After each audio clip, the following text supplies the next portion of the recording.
Vai. Show. E aí, galera, boa noite a todos e a todas, meus queridos alunos. Sejam bem-vindos à melhor aula da semana. E essa aula ainda vai ter um plus, não é não, Filipinho? Que agora é o Filipinho e o Rafa, que serão os professores, mas já eu explico aí como é que vai ser essa comédia toda. Tá, o querido Rafa, o querido Filipinho. Boa noite, Boa noite, gente. A gente estava aqui preparando, revisando aqui os textos. Ah, tá. Se quiserem mais tempo, não tem problema não, viu? Tá, não, tá tranquilo. Não, tá show já. Tá, chega, né? Não, mas eu vou ajudar vocês, não se preocupem não, tá? É assim, aí no reflexo? Na verdade não, é a minha sobrinha, a Nicole. Deixa eu até tirar para preservar a bichinha, que a bichinha já tá estudando aqui, eu falando. A Vali, que ela tá passando um tempo aqui em casa. Aí, de hoje até domingo. Até sábado. Aí, se ela estiver estudando filosofia, é aqui mesmo. Pois é, ela estuda filosofia também. Mas agora tá estudando geografia. Pera aí, rapidinho.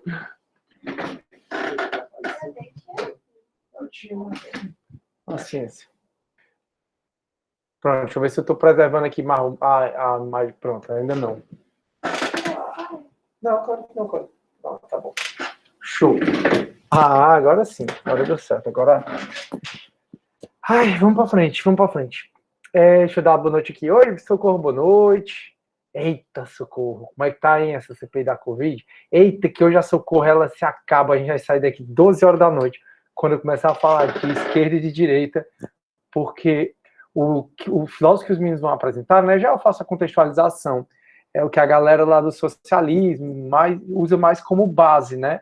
E aí tem muito uma parte, não que o povo de esquerda seja socialista nem comunista, mas que tem muito uma base dessa pegada, né? Que é diferente de Hobbes, aliás, de John Locke, que é extrema direita. Aí, tá, Socorro fica louca. Não vou nem falar muita coisa, viu, Socorro? Valéria, boa noite. Eu tenho cara assim, professor? Rapaz, não, Socorro, só um minutinho. Entrou um Reparos de Bike. Reparos de Bike é aluno mesmo? Ou não é? Né? É o Gesley que eu tinha falado, professor. Beleza.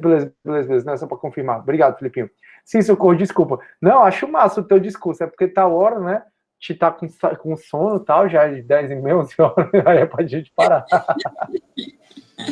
Não, hoje eu vinha dizendo, olha, os filósofos, tudo rico, podia pensar, né? Se preocupar em pagar conta. Então, eu começava a pensar, produzir pensamento. Eu, desde 7 horas, estou de frente a um computador, venho para cá. Como é que eu vou pensar filosoficamente, professor? Não tem condição, professor. Essa sociedade, ela é construída exatamente para não ter tempo para pensar. Para que você vai ter tempo para pensar? Para não lembrar das contradições dos políticos, para a gente não lembrar das promessas de campanha, porque é tanta coisa na nossa cabeça que é humanamente impossível para lembrar. É tudo arquitetado, pessoal. Quando Platão disse lá 4 séculos antes de Cristo que a gente é tudo manipulado, ele tinha razão já. Pois olha aí, Platão já dizia isso, mas se ele vivesse hoje... Aí se ele vê que cada vez mais foi aprofundado essa história de alienar o ser humano, como são as coisas das redes sociais, aí é que o pobre ia ficar louco mesmo. Mas aí compete a gente tentar pensar, né? Professor, pelo menos deixar as coisas fluir melhor. É verdade. Como isso é engraçado, viu? Mas nessa, eu vou falar um pouquinho da diferença. Já vocês vão ver que o principal ponto da aula é você entender a diferença entre Hobbes, entre Locke e entre Rousseau, que é o que os meninos vão apresentar aqui para vocês. Aí, quando eu for falar dessa diferença, né, para ajudá-los, aí a gente vai falar um pouco de esquerda, um pouco de direita, aí a Socorro vai ligar o microfone e vai começar o discurso dela e todo mundo vai aplaudir como sempre. Muito bom. Aí o Arthur Torquato, boa noite, meu amigo, tá pedindo para eu explicar o que vai ser. Explico já, Arthur, me dê 2 minutinhos aí que eu começo a explicar. Larissa, boa noite. Aí o salve, Rafael. A Larissa tá rindo, kkkk, e o Rafael também. Então vamos lá, turma. Bora começar aí. Nossa, você não sabe como eu tenho agonia desse barulho. Vou botar aqui no silencioso rapidinho, só enquanto o pessoal vai entrando, porque realmente não tem aquele barulho que você pega, abusa do nosso despertador, né? Eu sempre uso o mesmo despertador, desde que o mundo é mundo. Aí, às vezes, o meu despertador é o toque de celular de uma pessoa. Não dá uma agonia em vocês, não, quando esse toque de celular da outra pessoa é teu despertador? que aí já te lembra, assim, coisa meio ruim, né? Você vai acordar e tal. Aí é igual o toquezinho aqui que o Meet dá. Eu já tentei de toda a vida, já tentei de todo jeito silenciar, mas eu não consigo silenciar esse toque, aí eu não suporto. Né? Dá um negócio assim, enfim. Vamos para frente. É quase uma tortura aqui. Eles estão lá na porta, tu abre para mim, os cachorros? Obrigado. Olha, hoje eu não vou precisar parar a aula para os meus cachorros entrarem, né? Já que eu tenho um ajudante aqui do meu lado. Olha, deixa os bebês entrar. Pronto. Obrigado. Tá ótimo. Beijo. Pronto, a bichinha não dava mesmo para aguentar, não, né? Aula de filosofia e tal. E a pobre menina tentando estudar geografia, ninguém merece. Sim, vamos lá, turma. Eu vou começar então a nossa aulinha de hoje, né? Turma, a aula de hoje a gente vai falar dos contratualistas. Como é que a gente veio fazendo, né? Na aula passada, o principal foco, o principal objetivo da aula passada foi a gente entender a diferença, aliás, a transição entre Idade Média e Idade Moderna. Então, a gente, na aula passada, nós conversamos sobre essa transição, a gente conversou sobre essa transição, e a gente viu que tem 4 pontos que foram essenciais para ver essa transição entre a Idade Média e a Idade Moderna. Quais são? Primeiro, sem sombra de dúvida, o Renascimento. O Renascimento foi um movimento artístico, político, cultural, científico, que ele coadunou com a quebra, com o rompimento de valores, né, da Idade Média, daí porque eles se achavam tão para frente em relação ao século anterior, que eles se chamaram de modernos. Depois, as reformas protestantes aí contra a igreja, a Revolução Científica e a descoberta do Novo Mundo. Está travando? Pois é, o meu não está travando, não. Vou só verificar um negócio aqui, só um minuto.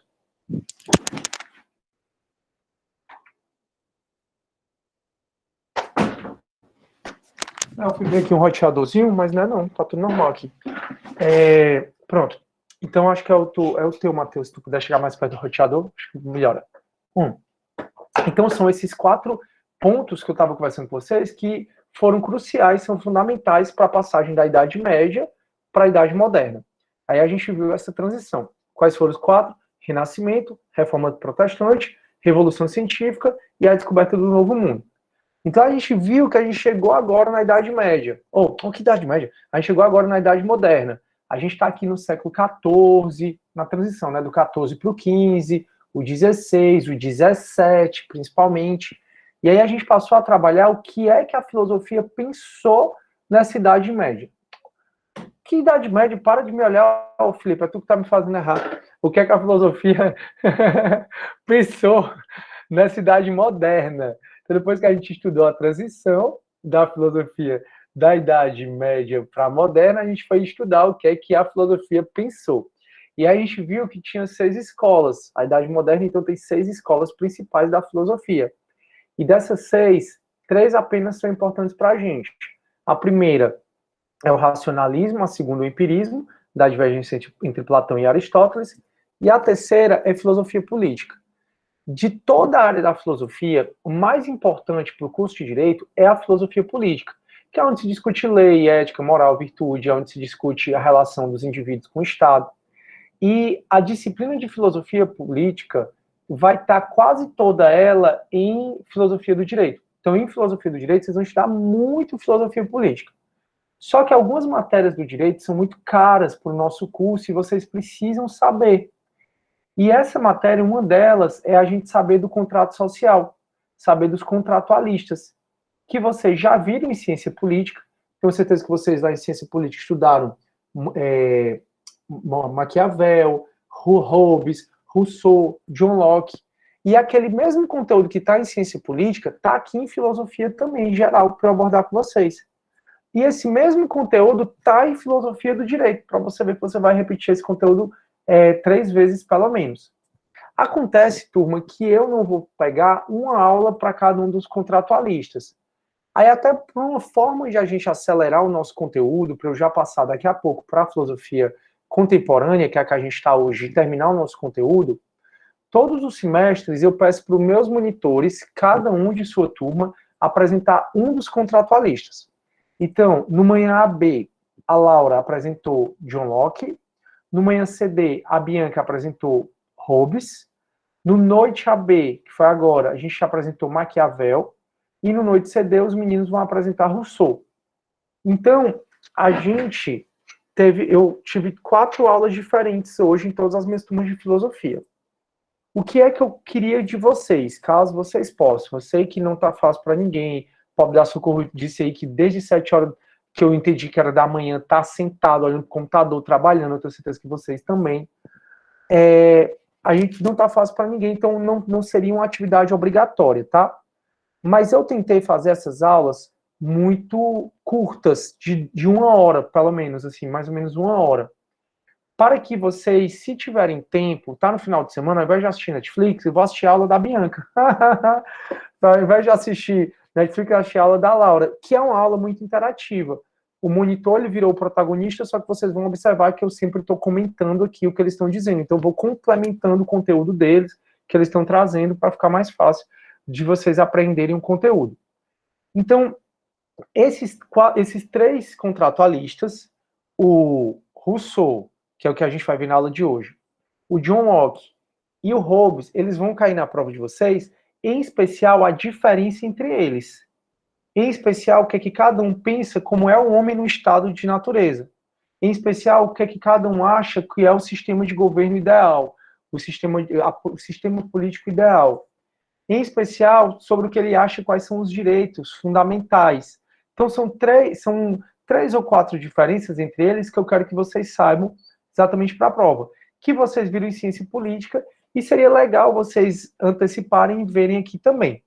Na aula que eu ministrei com a Bianca, no CD, que é a aula sobre Thomas Hobbes, eu fiz muita diferença entre Thomas Hobbes e John Locke, e aqui nessa aula eu vou fazer muita diferença entre Rousseau, e aí eu vou tentar colocar os dois, né, Thomas Hobbes e John Locke. Se você assistir a aula que a gente ministrou na Bianca, já vai estar mais que suficiente.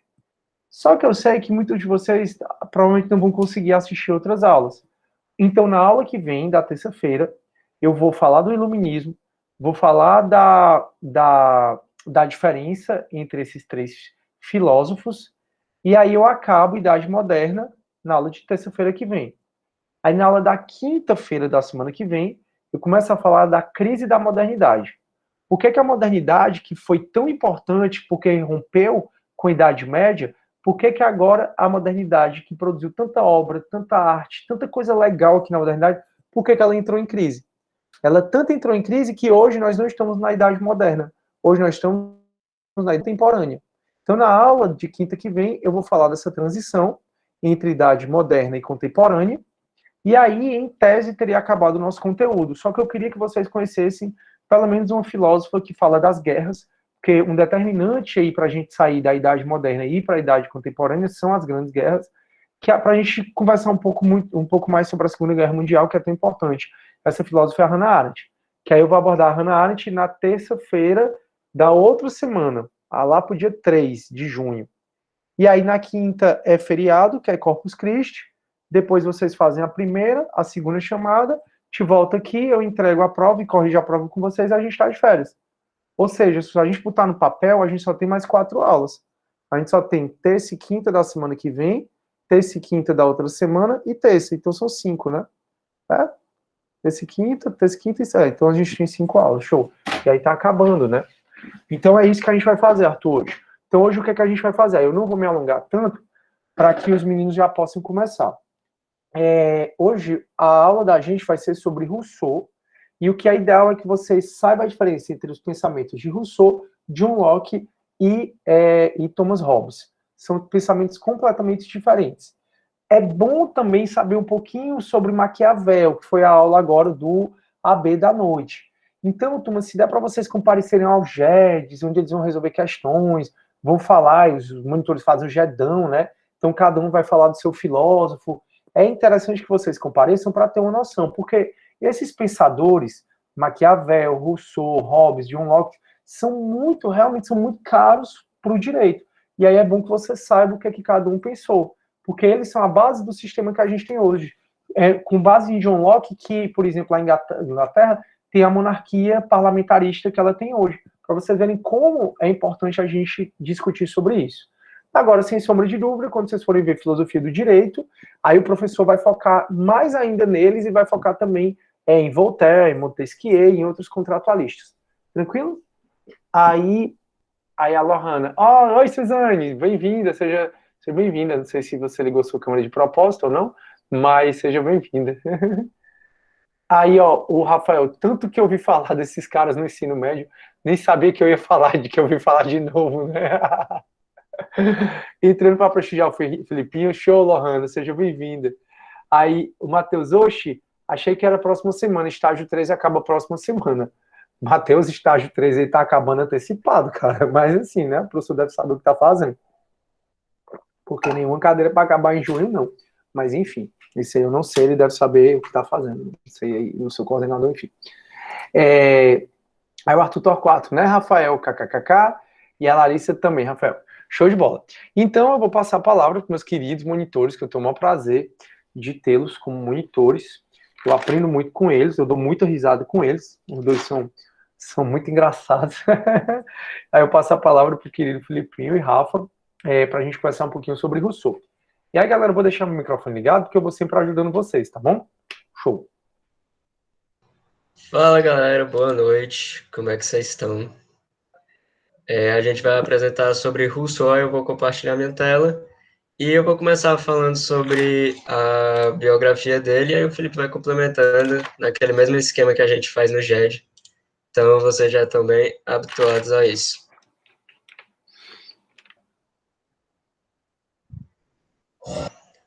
Então, Jean-Jacques Rousseau. A principal frase dele é: o homem nasce bom, mas a sociedade o corrompe. Depois a gente vai ver por que isso. Rousseau nasceu em 1712 em Genebra, que é a parte francesa da Suíça. Porém, com 9 dias após o parto dele, a mãe dele acabou falecendo de infecção puerperal, que era a infecção decorrente de problemas do parto. E quando ele tinha por volta dos 10 anos, ele também ficou órfão do pai. O pai dele era um relojoeiro calvinista, e ele acabou perdendo um duelo e tendo que se exilar da Suíça.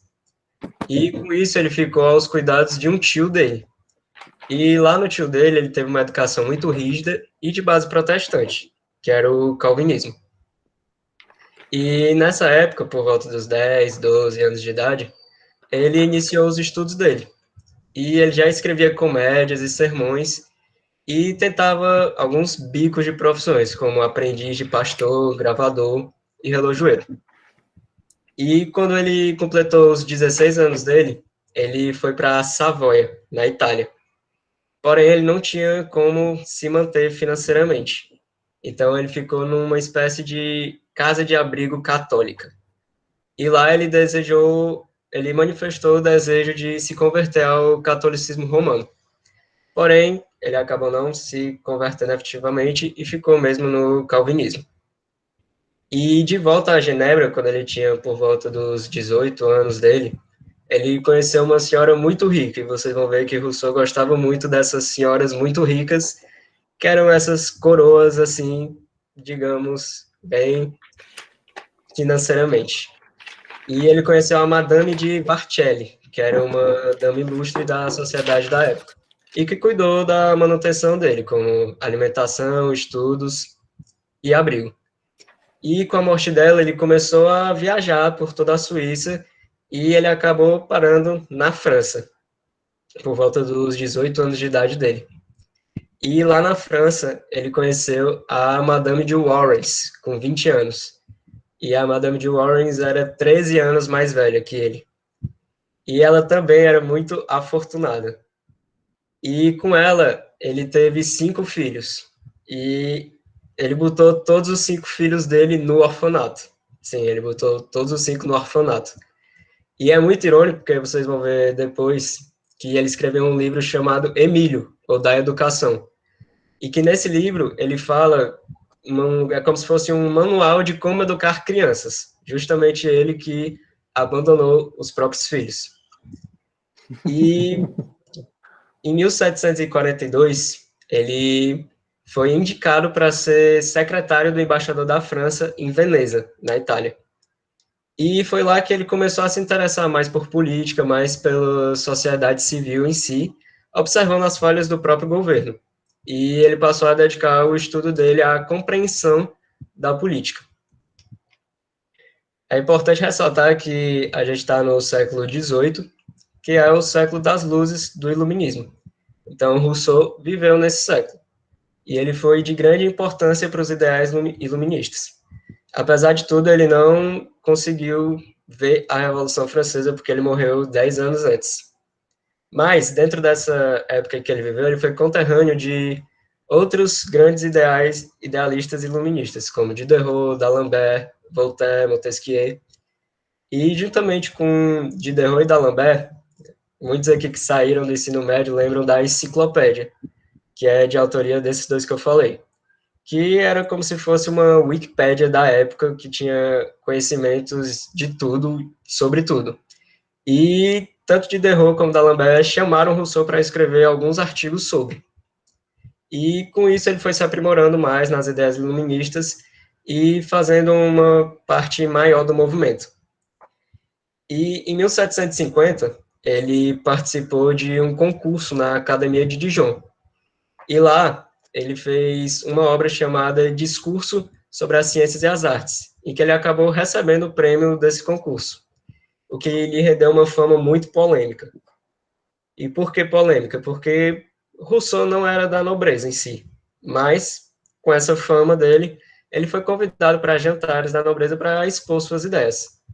E aí é um ponto muito interessante que, justamente por ele ser um iluminista, seria meio contraditório ele participar desses jantares de nobreza, mas enfim, ele estava tentando fazer o nome dele, né? Assim como qualquer um de nós. E passando para mais um pouco, para eu não me alongar muito na biografia, ele fez várias outras obras, passando pelo estado de natureza do homem, o contrato social, as formas de governo, e foi pelo contrato social que ele foi muito perseguido, e que o Parlamento de Paris considerou essa obra com várias heresias religiosas.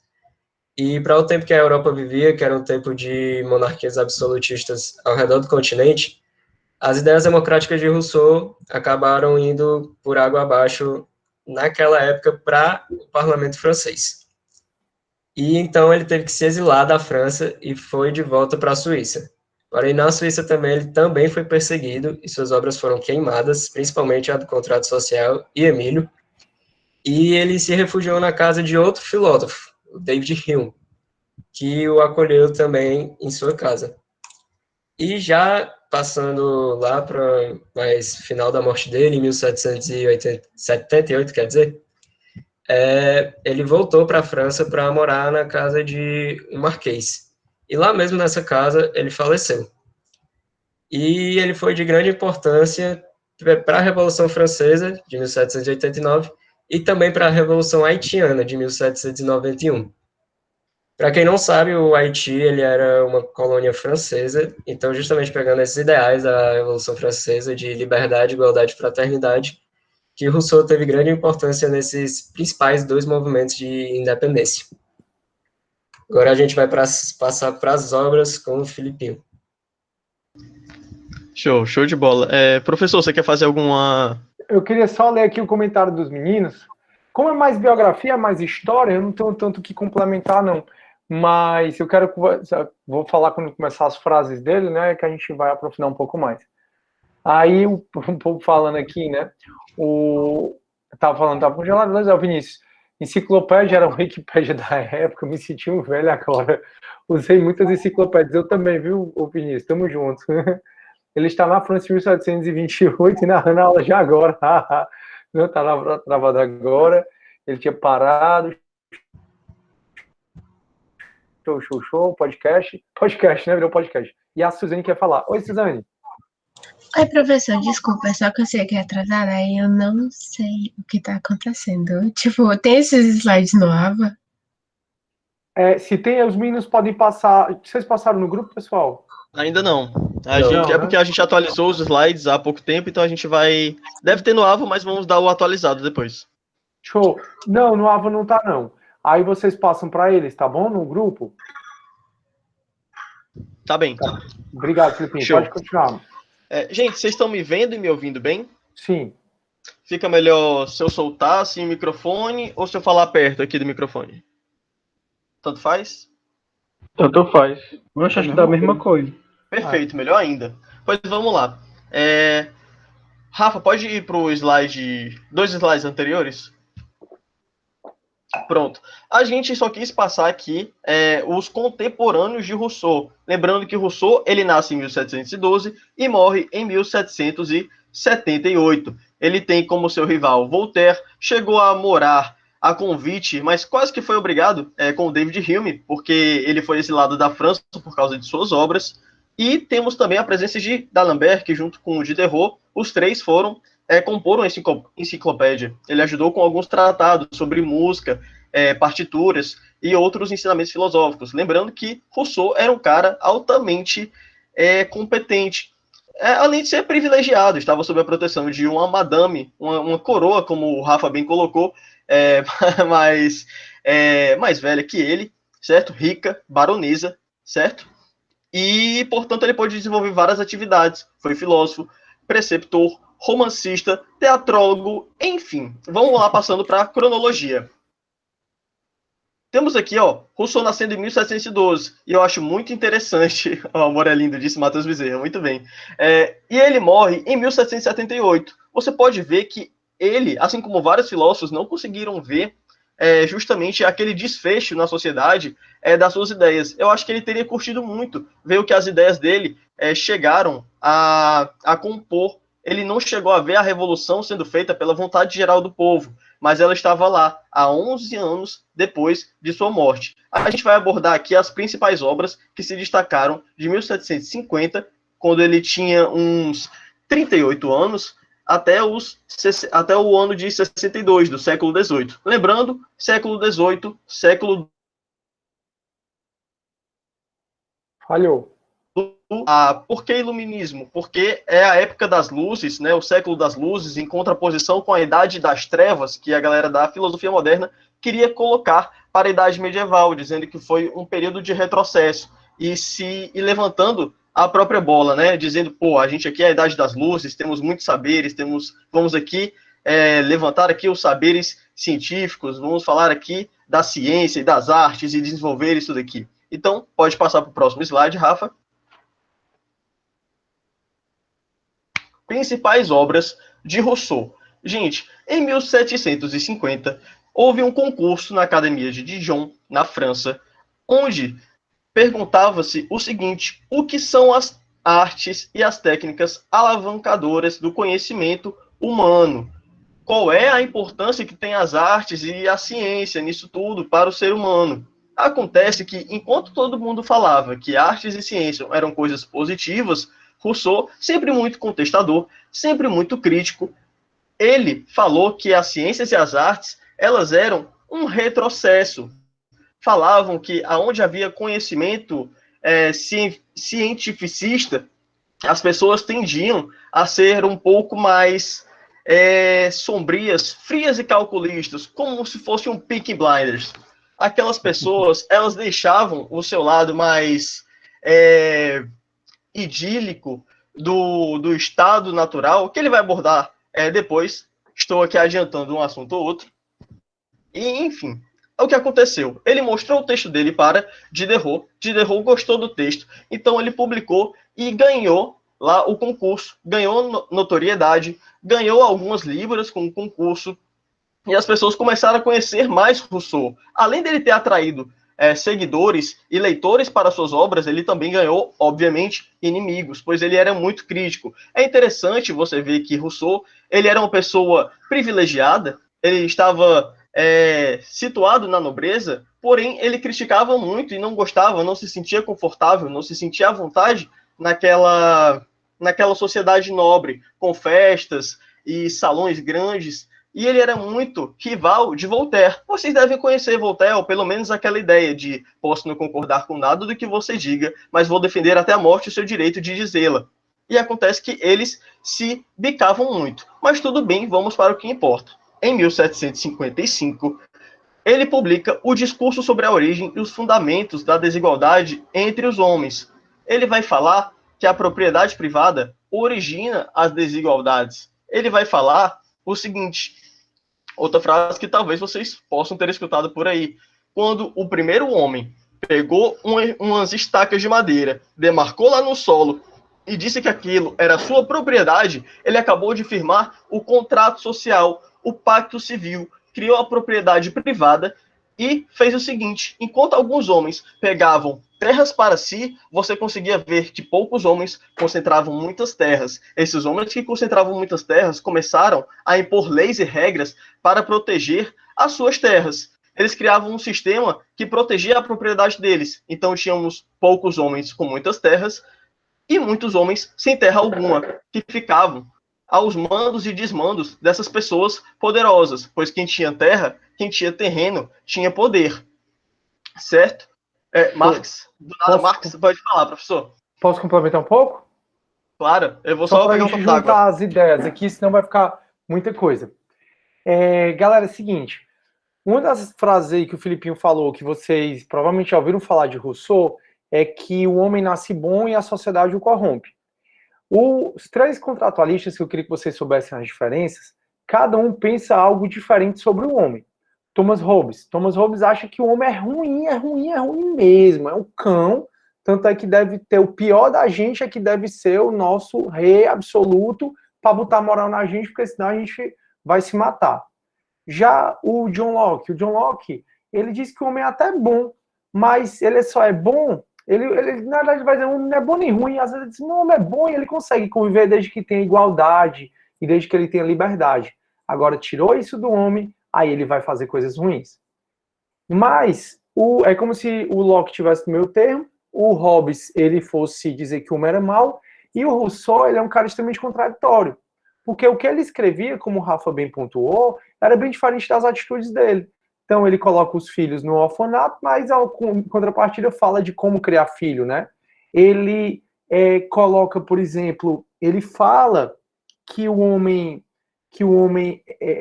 para ele, o homem nasce bom, as nossas virtudes no estado de natureza é como se a gente fosse livre, espontâneo, feliz, que a gente fosse amoral no estado de natureza.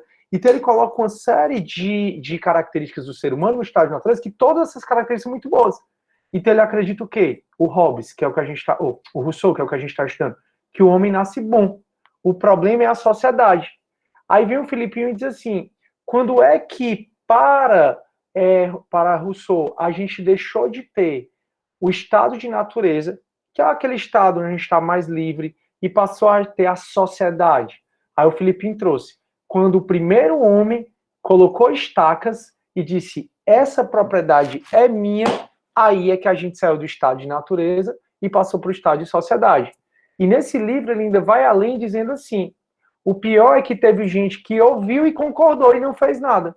Aí ele diz, quantas guerras, quantas mortes, quantas batalhas não teriam sido evitadas se, quando o primeiro homem tivesse colocado essas estacas delimitando a propriedade dele, que não é dele, né, alguém chegasse lá e tirasse essas estacas.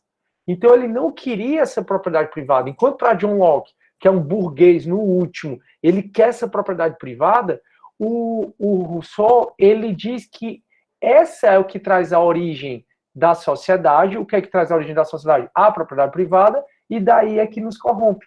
Então, ele tem outra frase que ele vai dizer que o homem nasce livre, mas ele está acorrentado por todos os lados. Tem ferro por todos os lados. Então, ele diz, olha, quando é que no estado de sociedade, no estado de natureza, a gente é livre, a gente é feliz, a gente se respeita, não tem guerra. E nesse estado de natureza não tem propriedade.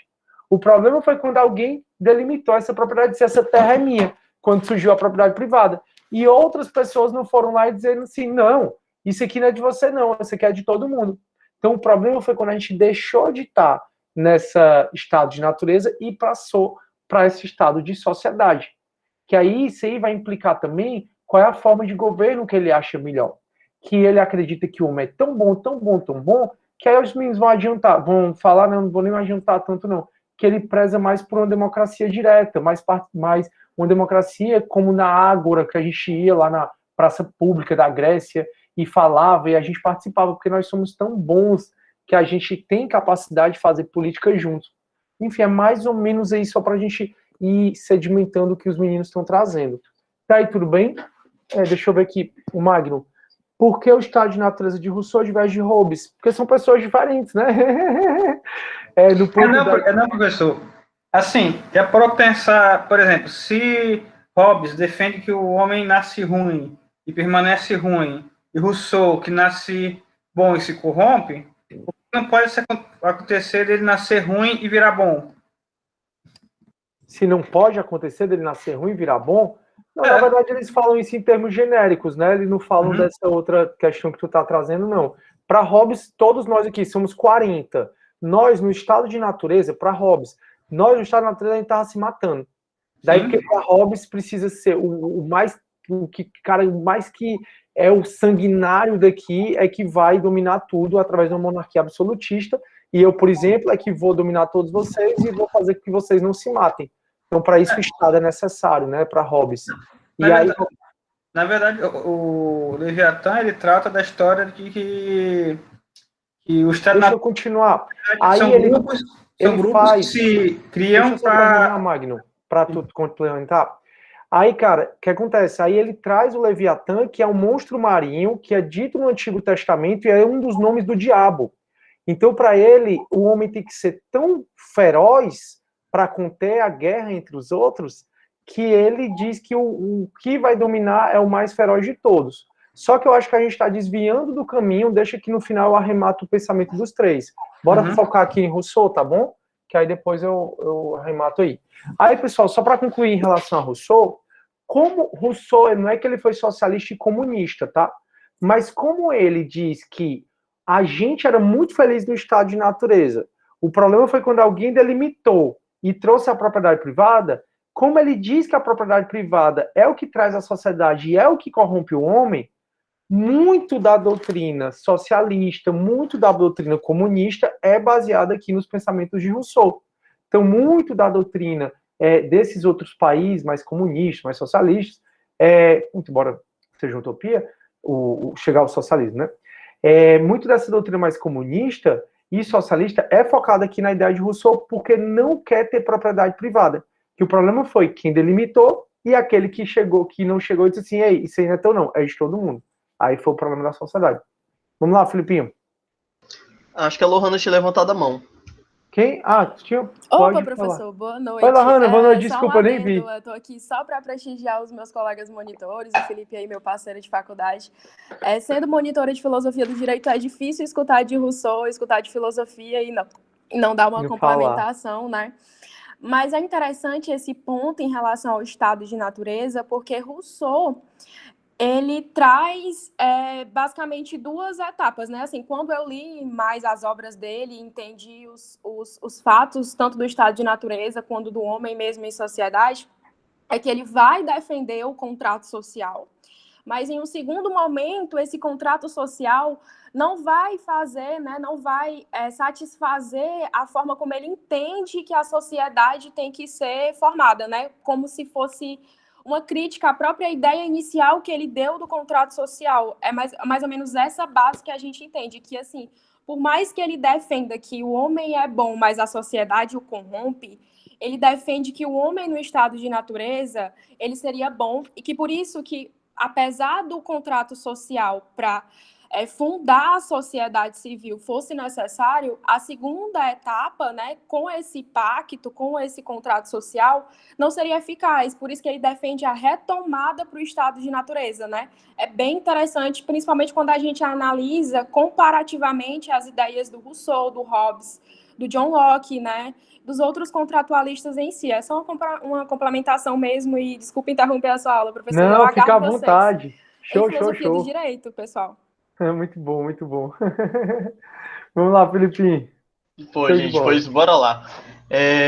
Feliz aqui que a Lohana tá aqui me prestigiando e feliz por vocês estarem aqui também. Gente, lembrando que a gente está na filosofia moderna. E o que é interessante aqui, uma coisa que vocês vão ver aqui é uma grande intersecção com a cadeira de ciência política. Em ciência política, vocês se fazem questões como onde foi ou quando foi, como foi que o Estado nasceu. E Estado, a gente não fala de ente federativo, a gente fala de Estado, país soberano, certo? E a gente tem esses filósofos contratualistas trazendo essa ideia do que, a partir do pacto social, que hoje a gente poderia interpretar como a Constituição, cria o nosso Estado, né, nosso país soberano, e aí a gente tem as leis e as leis infralegais que estão abaixo da Constituição, e por aí vai. A gente acabou de falar aqui do discurso sobre a origem e os fundamentos da desigualdade entre os homens, que é a propriedade privada, para Rousseau, certo? Para Rousseau, a propriedade privada é algo ruim, é onde se originam as desigualdades para os homens. E aí ele aborda isso melhor e mais aprofundadamente no seu Contrato Social em 1762. Antes de continuar, deixa eu só fazer uma pergunta. Todo mundo está entendendo até agora? Todo mundo está firme? Firmeza? Show? Perfeito? Top. Vamos lá. Do contrato social. O homem, ele perde a sua liberdade natural. Ok. Ele busca no pacto social a liberdade civil, que é a liberdade que resta para ele buscar. E o povo só será livre quando o povo viver em igualdade. O que é que o Rousseau ele mais preza? Ele preza pela igualdade e pela liberdade. Diferente do... Não diferente, mas parecido com John Locke, que preza pela liberdade e pela propriedade, como aqueles direitos inalienáveis, aqueles direitos super importantes para o liberalismo. A gente Então, aqui... Desculpa, Felipe. Oi, pode falar. A gente traz os três, né, John Locke, Rousseau e Hobbes, como jusnaturalistas. Vocês viram a introdução à ciência do direito que o justnaturalismo, ele é aquela corrente da filosofia que vai dizer que a gente nasce com direitos. Não precisa o ser humano nos dar esse direito através das leis. A natureza já nos deu, os reis já nos deu. Por exemplo, o Hobbes, quando ele vai falar da monarquia, e para Hobbes é a monarquia absolutista, aquela história que o homem é mau, tal, do Leviatã, o Hobbes vai falar do direito divino do rei de ser rei. E aí, quando a gente fala do Locke, o Locke, por ser burguês, e aí é bem legal a aula sobre Locke, porque a gente entende muita coisa do que a gente vive até hoje, porque ele foi uma inspiração para a Inglaterra, foi inspiração para o mundo todo. O Locke, ele coloca como direito natural, ou seja, da gente, só pelo fato da gente ter nascido, não só a vida, não só a liberdade, mas também a propriedade. Então, é um direito natural. Por quê? Porque ele diz assim, é a propriedade que garante os outros dois direitos. É a propriedade, é o direito à propriedade, que para ele é um direito natural, que garante os outros dois direitos. Que quais são os outros dois direitos? A vida e a liberdade.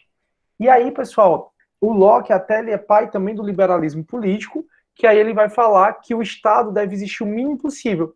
Daí porque vem muito discurso de direita.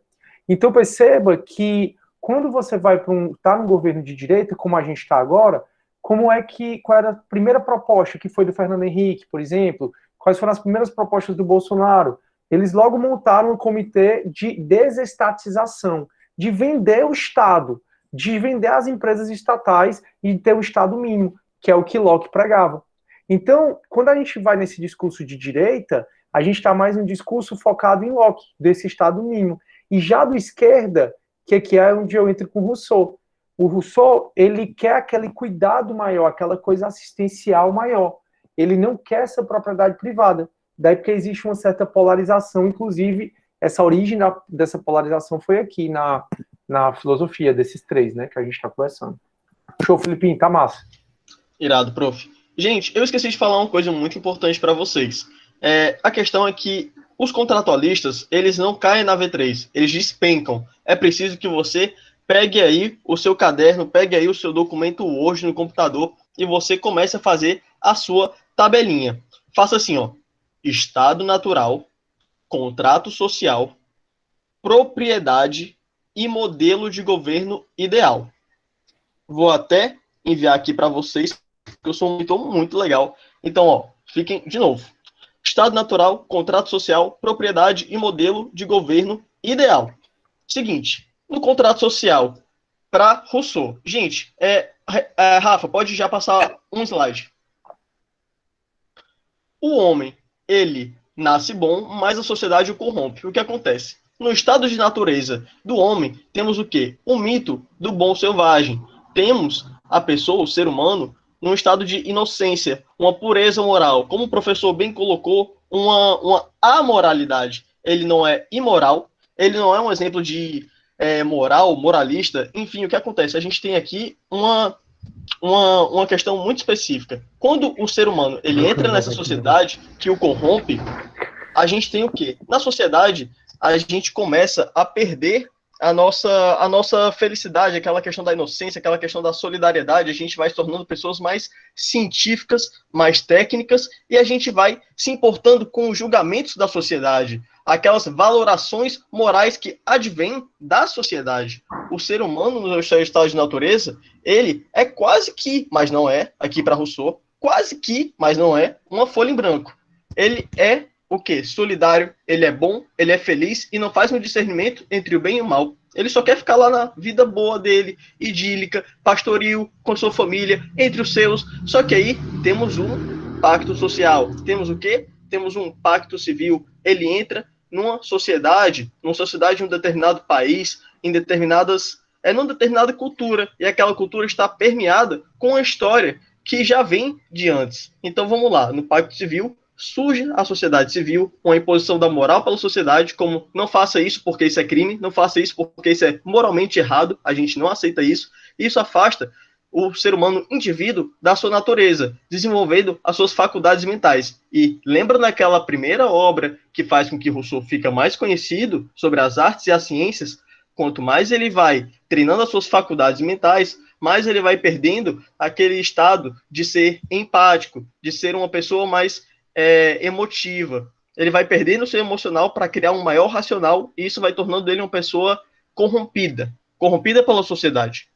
Exato. E aqui eu coloquei para ilustrar o Terry Crews, para mostrar um estado de natureza feliz, bom, poderoso, certo? E aqui uma pintura que eu gostei muito, que eu achei na internet, que é Dancing a Hornpipe and Feathers, que é basicamente dançando uma dança lá dos marinheiros, em grilhões, certo? A pessoa está acorrentada, tentando dançar aqui, sambar aquela felicidade natural do homem, mas está aprisionada pelos valores morais da sociedade. Pode falar, professor. Perfeito, Felipe, perfeita essa tua... Deixa na figura, tá? Por favor. Pessoal, o Rousseau, ele vai dizer, como a gente está falando muito, né? Ratificando muito, só para ficar mesmo na cabeça, que a gente, no estado de natureza, a gente tem a nossa essência. Qual é a nossa essência? Nós somos bondosos, somos piedosos, somos virtuosos, não no sentido de virtude lá de Maquiavel, isso é outra discussão, nós somos amorais, nós somos felizes no estado de natureza. Mas faz a sociedade a partir do momento que a gente cria essa história de propriedade privada.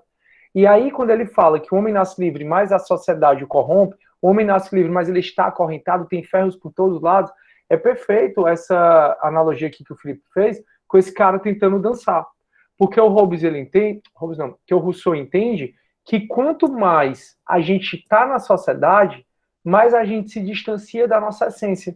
Por quê? Porque a nossa essência está onde? Está no estado da natureza. Está no estado de natureza e não na sociedade que a gente vive. Por isso que a gente nasce livre, nasce bom, nasce virtuoso, piedoso, mas a sociedade nos acorrenta tanto como esse cara tá, que a gente vai perdendo a nossa essência. Perfeito, Felipe, foi muito bom. Muito obrigado, professor. Rafa, pode passar para o próximo slide. E aí eu vou falar sobre a diferença entre instinto e razão para Rousseau. Lembrando que a passagem... Só um minuto. Sobre o pacto social. Você vai abordar alguma coisa? Já, vamos sim. A gente vai falar da diferença dos três. Tá certo. Vai falar essa tabelinha de preencher. Obrigada. Nada. E lembrando que a passagem do estado de natureza para o contrato social, ela é uma passagem muito brusca. Justamente pelo no estado de natureza, o homem não tem impostas sanções contra ele. E já no contrato social, com o advento de um governo próprio, surgem sanções para as ações do homem. Então, no estado de natureza, o homem é muito guiado pelo instinto, que é o sentimento natural que faz o homem agir em prol do bem comum, e ele vive pensando no próximo, segundo Rousseau. Porque na natureza ele tinha tudo que lhe sustentava. Ele tinha comida, tinha abrigo e tinha a capacidade de reprodução. E com isso, com a passagem do contrato social, ele adquire, entre aspas, ele fomenta as suas faculdades mentais a partir do uso da razão. E a razão, por sua vez, ela é carregada de egoísmo, onde impera a vontade individual. Então, antes do contrato social, o homem era bom, sem sentimentos de malícias. E a partir do contrato social, o homem desenvolve sentimentos de ganância, luxúria, egoísmo e assim por diante. E por isso, Rousseau diz que a sociedade o corrompe, justamente por ele nutrir esses sentimentos que são desenvolvidos a partir do uso das suas faculdades mentais. E passando para o próximo slide, é justamente sobre o contrato social, que ele reafirma que o homem nasce bom, mas a sociedade o corrompe, que é justamente aquela frase do início. E é importante citar que a máxima principal desse contrato social, como o Felipe disse antes, acontece a partir do momento que o homem crava a sua propriedade privada. E para Rousseau, ali surge as demagogias do mundo civil.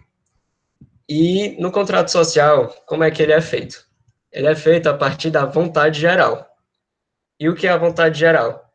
Ela não é a somatória de todas as vontades individuais. Ela não é a somatória de todas as vontades individuais. Ela é uma vontade que surge a partir do interesse público, ou seja, o interesse público está acima do seu interesse particular. O interesse da comunidade como um todo está acima da sua vontade individual. Então, a vontade geral, ela auxilia o povo a tomar o Estado e o órgão de representação eficiente, como um todo que se desenvolverá em prol do bem comum. E como o professor disse antes, era bem justamente aquela ideia de você ir na polis grega, discutir as ideias sobre qual a melhor forma de governo, elaboração de leis, elaboração de sanções, e por aí vai. E se a vontade geral do povo não for representada pelo Estado, o povo tem o direito de derrubar o governo. Então, o que é que acontecia?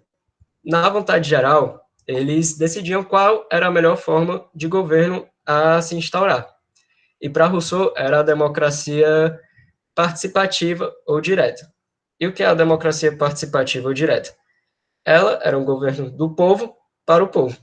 No Brasil, a gente tem a democracia representativa, ou seja, a gente elege as pessoas para nos representarem no Congresso Nacional. Na democracia participativa, cada um tinha sua, digamos, direito de opinar, como bem antes faziam nas praças públicas.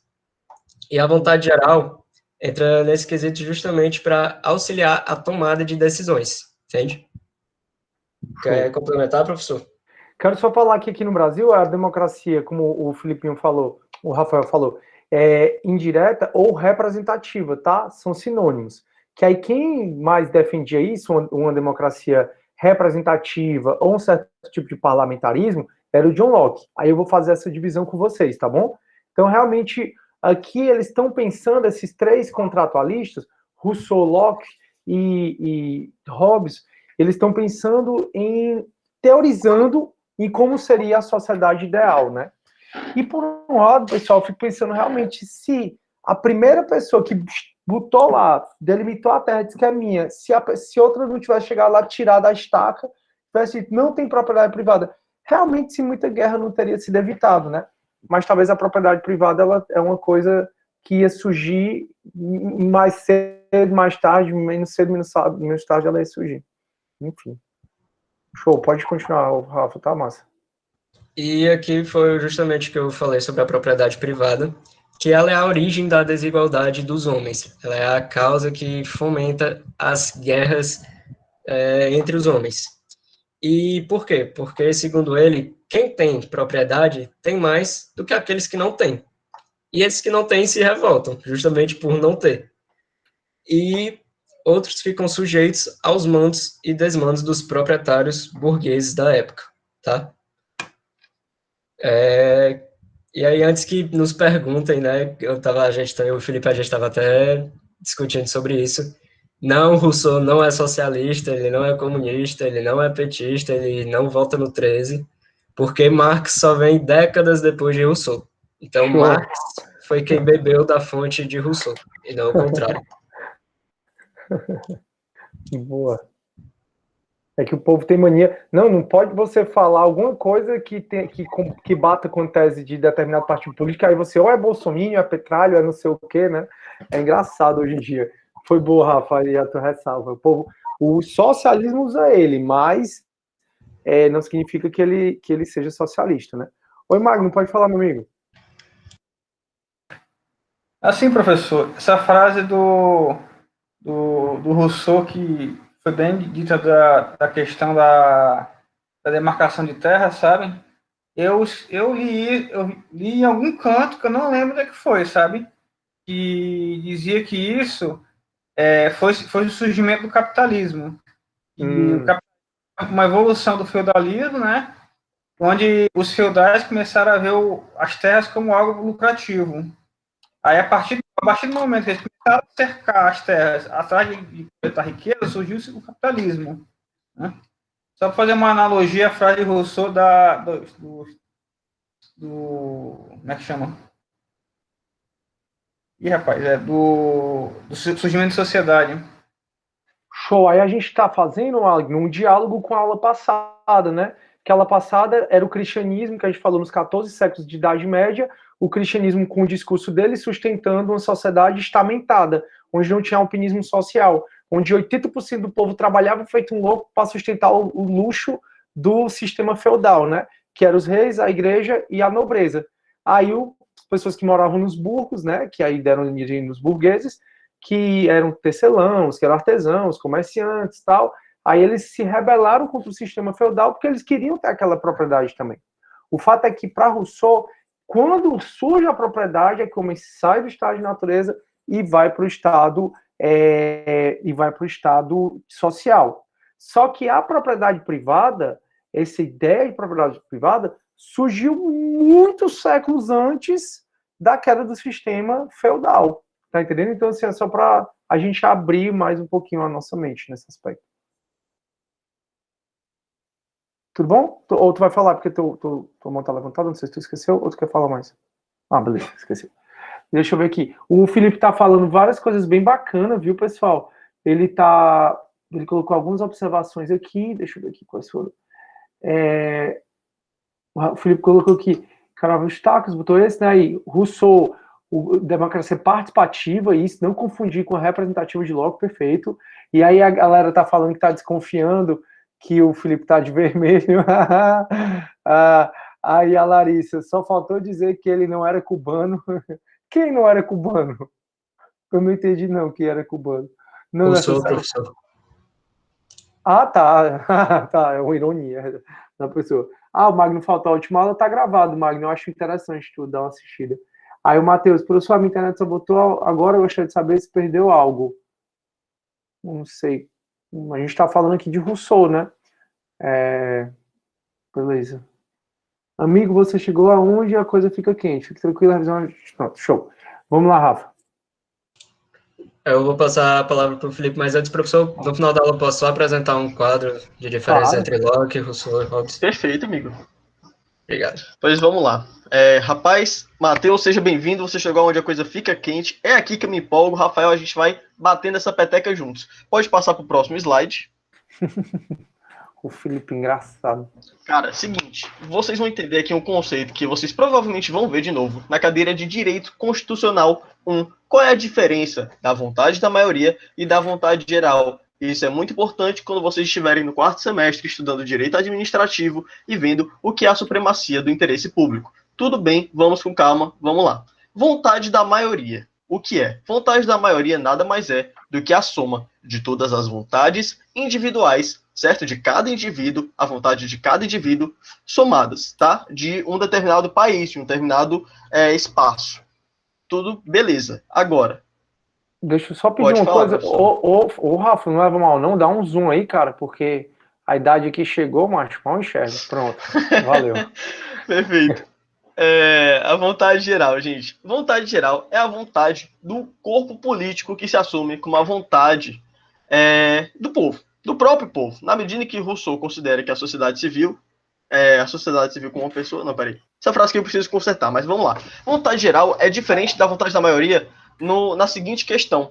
Enquanto a gente tem, por exemplo, discussões de nossos parlamentares, seja no Senado ou no Congresso, você vê que cada um lá tem a sua própria vontade. Porém, se cada um ficasse discutindo, se ofendendo e buscando defender os próprios interesses, aquilo não chegaria a lugar nenhum.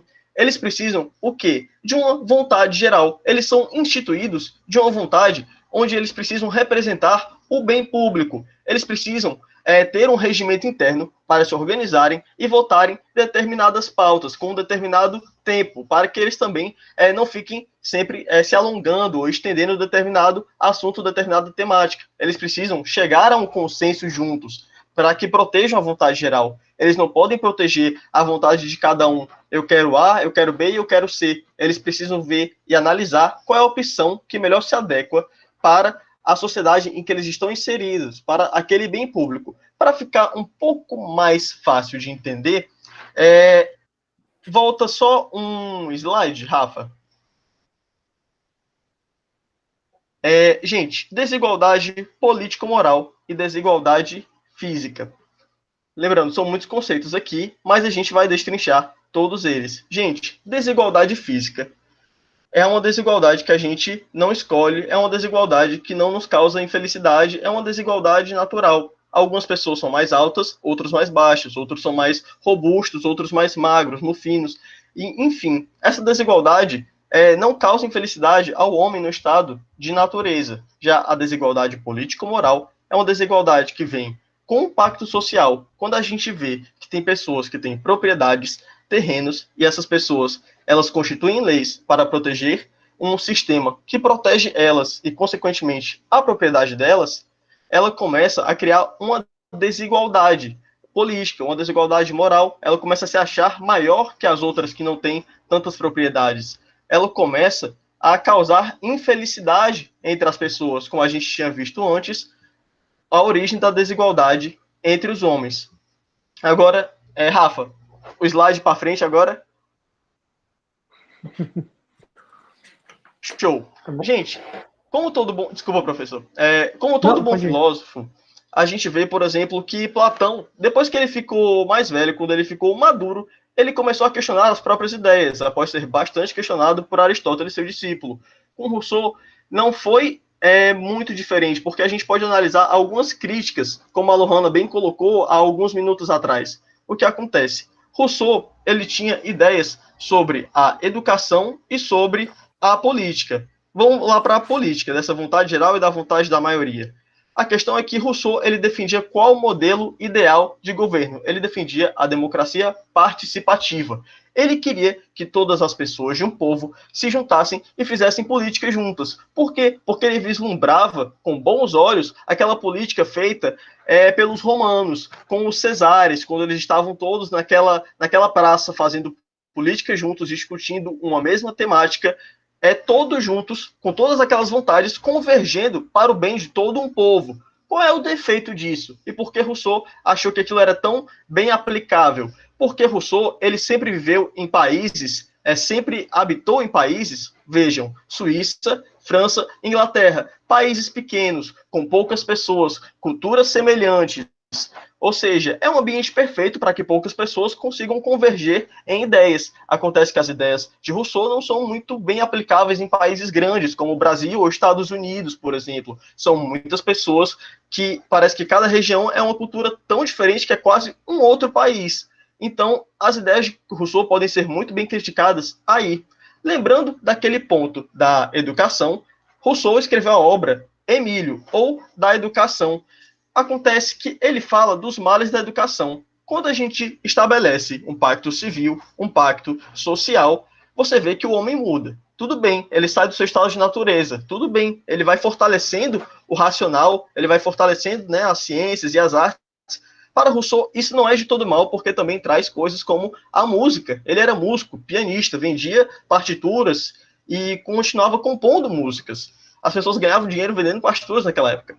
E, enfim, o que acontece? Ele recebe uma educação da sociedade. É claro, muitas vezes a educação dessa sociedade corrompe o homem, lhe levando à infelicidade. Acontece que Rousseau, em Emílio, ou da educação, ele propõe o quê? Ele propõe, em vez da educação do intelecto, propõe a educação dos sentidos, principalmente para as crianças. O que é essa educação dos sentidos? É literalmente fazer uma ginástica, ter contato com a natureza, e além disso, como ele também foi um crítico da religião, ele criticava tanto aquele religioso fervoroso como uma pessoa ateísta, e falava que ele sugere que a fé religiosa seja guiada pelo coração e não pela cabeça. Então, basicamente, tendo tudo isso em mente, de que com a propriedade privada, o homem sai do seu estado de natureza, ele perde aquela felicidade idílica, aquela inocência, começa a ser tratado como um desigual, por causa da desigualdade política-moral. Ele fala o seguinte: a gente precisa consertar isso. Eu entendo que isso aqui é irrevogável, eu entendo que isso aqui era inevitável. Eu posso ser uma pessoa feliz no estado de natureza e acabou. O estado de natureza não existe mais, pois estamos todos aqui, nessa aula, num pacto civil. Como é que eu vou fazer para pelo menos conseguir remediar isso? Eu vou educar o meu povo e eu vou, junto com o meu povo, adulto, já bem educado, fazer uma boa política, uma democracia participativa. Quero uma democracia onde todos aqui participem da política ativamente, com todas as suas vontades, convergendo para um bem comum. Supremacia, né, do interesse público. E assim a gente vai conseguir se livrar, ao menos em parte, dos nossos grilhões. Rafa, você quer complementar? Achou. Achou? Eu queria que, se a Lohana quisesse, falasse um pouquinho, porque ela disse que essa parte é bem importante para o pessoal da filosofia do direito. Quer falar um pouquinho, Lohana? Pronto, é mais essa parte mesmo, professor, da questão mesmo de qual sistema específico eles adotam, né? A questão da democracia e tudo mais. Aí, quando eles começarem, né, forem cursar a cadeira de filosofia do direito, eu espero vocês no próximo semestre, talvez, né? Ou então no próximo ano.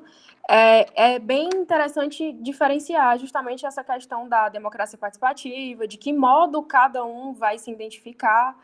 E o Felipe abordou muito bem, e o Rafael também. Show. Obrigado. Valeu aí. Pronto. Pode passar, Rafa. Tem o último slide. Esse é o finalzinho. Tem. Por favor, Rafa, quero ouvir na sua voz.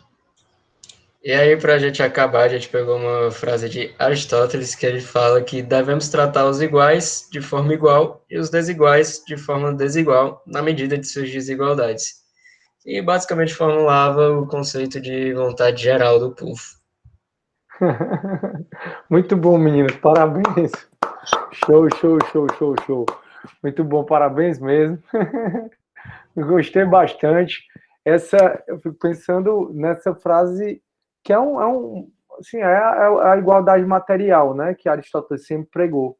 Mas se realmente na cabeça de algumas pessoas, né, e algumas que estão nos governos, se faz sentido ou não, né? Mas aí é outra discussão. Meninos, agora, nossa tarefa agora é isso, Rafa, show. É exatamente falar para vocês, e eu vou reforçar na próxima aula a diferença entre os três. Rafa, manda brasa aí que eu complemento. Ou então o Filipinho, ou então os dois. Galera, esse aqui, na verdade, é um momento que eu estava esperando, porque eu tenho essa atividade guardada desde o ano passado. E foi o professor que passou essa atividade para a gente. E eu sabia que ela ia ser útil nesse momento. Então, eu estou muito grato de poder utilizar ela agora. E aí tem a separação entre Hobbes, Locke e Rousseau no estado de natureza, contrato social e propriedade privada. Falando, logicamente, logo sobre Rousseau, o homem no estado de natureza é bom e livre, um mito do bom selvagem por natureza. Mas a sociedade o corrompe por meio da imposição da moral, justamente pelo desenvolvimento daqueles sentimentos que eu já citei, como ganância, luxúria, egoísmo. E no contrato social, ele acredita que é firmado para gerar uma democracia direta ou participativa, onde prevalece a vontade geral. E aí, professor, o senhor pode me corrigir, mas eu tinha visto em um artigo que Rousseau priorizava a democracia nas pequenas cidades. Já nas médias cidades, ele priorizava uma aristocracia, um governo de magistrados. E nas grandes cidades, ele priorizava, na verdade, a monarquia. Isso aí é uma terceira fase, porque Rousseau acaba passando por 3 fases. A gente não precisa aprofundar tanto nessa disciplina, até porque, como a Lohana falou, como eu já falei, você vai ser visto lá em filosofia do direito, então eu não passo por muito essas 3 fases, sabe, Rafa? Mas certo. Ainda assim a experiência do Rousseau é mais com países pequenos, né? Os países europeus que são pequenininhos. Por isso que ele primeiro desenvolveu questão da democracia direta, mas que é inviável. Ainda países que não são tão grandes, acaba sendo inviável. Como é que dá, né? Então tem que ser pequenas regiões mesmo. Mas é bom deixar só no genérico, assim, que é como ele é mais conhecido, Rafa. Deixa que eles discutem mais isso em filosofia do direito. Certo. E, sobre propriedade privada, ele dizia que originava a desigualdade e, assim, não deveria existir por fomentar guerras entre os homens. Quer aí, Felipe? Ok, eu acho que faltou uma linha, não? O Felipe colocou 4 coisas, não foi, Felipinho? O homem no estado de natureza, contrato social, propriedade privada e o modelo de Do governo Estado ideal. ideal. O estado Que aí ideal. o Felipe fala no contrato social, então tá certo aí, beleza. Vai lá, Felipe. Pronto, então, no Quer contrato apresentar social, gente. Oi? Não, desculpa. Rafa, pode só dar um zoom 2 vezes aí? Pronto. No contrato social, a gente tem Thomas Hobbes. O Hobbes, ele acredita que o contrato social é firmado para dar origem a um Estado absolutista, que seria o único capaz de garantir a ordem. Por quê? Porque ele fala aquela famosa frase: o homem é o lobo do homem. Ele fala que o homem está em constante guerra, procurando, enfim, como é que eu digo, proteger, vai atrás dos próprios prazeres, e aí começa aquela guerra e começa aquela violência. E quem é capaz de nos parar? Justamente uma mão de ferro, um rei absolutista, alguém que consiga dizer isso está errado e você não tem nem Falhou. recurso, você não tem nem direito de me contestar. Ok, então isso é Thomas Hobbes. Então a gente vai aqui para John Locke, contrato social, que é firmado para gerar um sistema político representativo. E aqui, já está aqui o modelo entre parênteses da monarquia parlamentarista. Esse contrato social, ele visa o quê? Ele visa proteger aqueles direitos super importantes, super caros a John Locke, que é justamente a liberdade e a propriedade. Claro, temos a vida, mas perceba que se você tem uma vida que não tem uma propriedade, ousaria interpretar que é uma vida que, para John Locke, não vale a pena ser vivida. Você precisa ter algo que é fruto do seu trabalho, você precisa ter a sua liberdade econômica, social, política. Um Estado democrático é um Estado de liberdade, é aquele em que você consegue produzir e ter lá a sua propriedade, aquilo que é seu, aquilo que firma a sua personalidade personificada num objeto material. Tudo bem, acho que encerramos por aqui. Contrato social. Oh, desculpa, professor, você está um pouco assustado. Não, tudo bem, é só porque foi uma parada muito abrupta. Tudo bem. Contrato social para Jean-Jacques Rousseau. Rousseau acredita que o contrato social é firmado justamente para gerar uma democracia direta e participativa onde prevalece a vontade geral. O contrato social, ele tira a paz, tira a felicidade, tira aquilo que é bom do ser humano. É inevitável e, portanto, traz coisas ruins, mas pode ser bom quando a gente pratica justamente a democracia direta ou participativa, quando a gente está fazendo uso, claro, da nossa vontade geral, quando a gente consegue educar o nosso povo, de preferência as nossas crianças, para que se tornem bons adultos, através da educação dos sentidos. Aquela educação religiosa guiada pelo coração e não pela cabeça.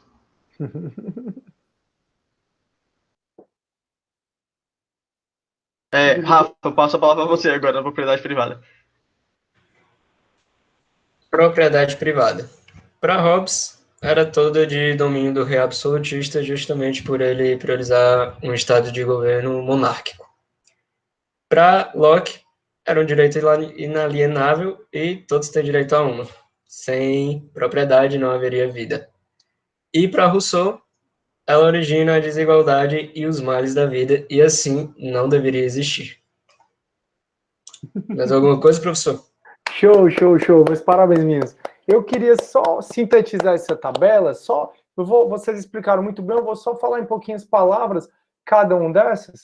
Galera, essa é a hora, papai e caneta na mão, aí o pessoal tá dormindo em casa. O computador tá falando sozinho. Papel e caneta, no teu memezinho, professor, papel e caneta na mão, aí o menino tá com um café e um pão na mão. Bora, turma.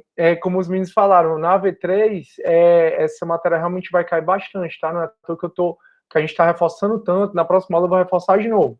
Essa tabelinha, faça um print, pessoal, ou então construa a sua própria tabelinha, tá bom? Vamos só entender cada um, certo? Qual é a sequência deles. O homem no estado de natureza. O que é o estado de natureza? É o estado sem lei, é o homem como ele é, a sua essência. Para Hobbes, o homem é ruim, é o cão, então a gente tende a se matar mesmo. Para Locke, o homem é neutro, ele não é bom nem mal, ele tende a ser bom. Se ele tiver igualdade, se ele tiver liberdade, ele tende a ser bom. E já para Rousseau, o homem é muito bom. O homem é bom e a sociedade o corrompe. Então, Hobbes, o homem é ruim, a nossa essência é ruim. O Hobbes acha a gente egoísta, traiçoeiro, ganancioso. Locke acha a gente neutro, mas que a gente pode ser feliz no estado de natureza, desde que tenha liberdade e igualdade. E Rousseau, ele vai falar que não, que nós somos bons. Contrato social. Para Hobbes, como nós somos ruins, temos ganância, a gente tende a se matar. Hobbes até fala que os homens são átomos. Lembram que os átomos, a gente viu os atomistas, eles ficam se chocando, os átomos? Então tem um monte de átomos se chocando aqui na minha frente, na frente de vocês. Então o Hobbes, ele faz esse paralelo dizendo que nós somos átomos, que a gente fica se chocando. Então a gente precisa ter alguém, que é o monstro marinho, Leviatã, que é um dos nomes do demônio, que é um monstro marinho muito mal tido no Antigo Testamento, que é o homem mais feroz de nós, que vai botar moral em todo mundo. Então, dos 40, quem é o conquistador aqui? Ah, sou eu. Então, eu implanto a minha monarquia, digo que isso é um direito divino, a minha monarquia é absolutista, e só um cara com punho de ferro mesmo como eu, faz com que vocês, né, outros 39, não se matem. Isso é Hobbes. Já o John Locke, ele é o pai do liberalismo. O liberalismo me libera, Estado, sai para lá, deixa eu produzir. O Locke, vocês têm que sempre lembrar que ele é um burguês. E o que mais interessa à burguesia é o quê? É grana. Então ele quer que o Estado intervenha o mínimo possível nas propriedades. Então, para o John Locke, o contrato social, o que é? O Estado ele deve existir, não somente para compor os conflitos, mediar os conflitos e garantir a propriedade privada. E garantir que eu vou trabalhar, eu vou usufruir dos frutos do meu trabalho. Se você está na favela, se você não contribui, então, sinto muito, você não vai ter dinheiro, não. Não vai ter essas políticas assistenciais. Então, para John Locke, ele foi quem inspirou muito a Revolução Inglesa, e o parlamentarismo lá britânico está desse jeito, da monarquia parlamentarista, e é uma monarquia mais constitucionalizada, veio muito dessas ideias de Locke. Locke pensa em pessoas para nos representar, como aqui no Brasil, que aqui é uma democracia representativa, aqui no Brasil. Então, o parlamentarismo, ele também apoiava. Só que ele não apoiava o poder absoluto dos reis. Ele apoiava o quê? A monarquia constitucionalizada. Ontem mesmo, eu estava assistindo um dos últimos episódios de The Crown, e lá era um episódio massa, que é a Rainha Elizabeth II, que ela divergindo da Margaret Thatcher, que era a primeira-ministra na época. E aí, chegou uma hora que as duas se encontram na sala, e a rainha fala assim: eu tenho o dever constitucional de apoiar o meu primeiro-ministro, independentemente da atitude dele. Ou seja, a rainha falando, né, que ela tem o dever constitucional, em outras palavras, ela está abaixo da Constituição. E lá tem essa monarquia constitucional com parlamentarismo, que aí os britânicos votam em pessoas, assim como aqui no Brasil, para representá-los. E aí o Locke vai dizer, isso aí é só para eles intervirem o mínimo possível e a gente vai viver dos nossos frutos. Quem trabalhou, tem um dinheiro, pode usufruir. Também não trabalhou, não vai ter Bolsa Família, não vai ter SUS, não vai ter essa parte, não. Isso é muito Locke, muito burguesia. E já, pessoal, Rousseau, ele vai dizer que ele acha que a gente é tão bonzinho, tão bonzinho, tão bonzinho, que a gente consegue fazer política junto. Então é mais uma democracia direta. Ele passa por outras fases, é um pouco mais aprofundado que isso, mas é uma matéria que vocês vão revisitar em filosofia política, lá em filosofia do direito. E aí, pois é, inocente, né? É como se o Rousseau achasse que a gente era tudo fofinho, né? Que a gente era virtuoso, bonzinho, tal como a gente morreu de repetir. Propriedade privada, para Thomas Hobbes, tudo é do rei. O Hobbes meio que quer a continuação daquela monarquia absolutista, né? Da Idade Média, que a gente conversou na aula passada.